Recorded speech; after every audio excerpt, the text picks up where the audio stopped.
Добрый день, дорогие друзья! Сейчас хотел бы поговорить на тему, почему же все-таки в новых домах люди ставят отопительные печи, камины, несмотря на то, что они газифицированы, электрифицированы. Так вот, допустим, он просто электрифицирован, но не газифицирован. Электричество дороже, чем дрова. Это первое.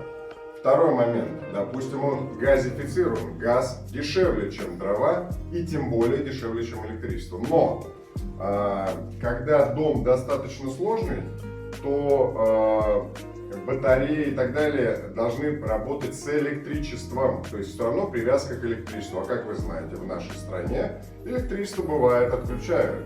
И, соответственно, можно замерзнуть даже с газом.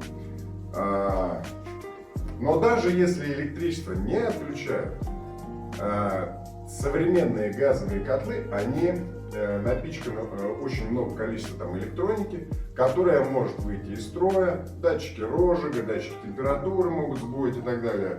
И именно это происходит обычно в самые сильные морозы, когда у них самые пиковые нагрузки. Соответственно, если нету отопления, вы просто замерзнете.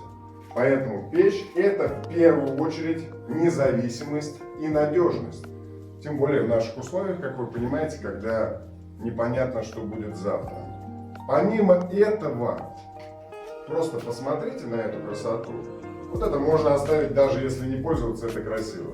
А если этим пользоваться, если это топить, вот здесь будут сидеть люди, кушать и смотреть, как горит огонь. Это просто само по себе успокаивает нервы.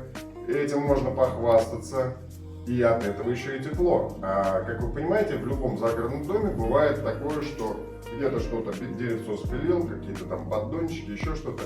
То есть какая-то кучка дров всегда будет. Реально вот какой-то небольшой запас дров можно иметь на тот самый случай, когда вот нету электричества или нету газа, или по какой-то причине что-то сломалось. Печка всегда придет на помощь. И главное, обращайтесь к специалистам. Если вы их не знаете, то просто обращайтесь к нам. Мы специалисты, сделаем вам вот такую печь. Всего вам доброго здоровья.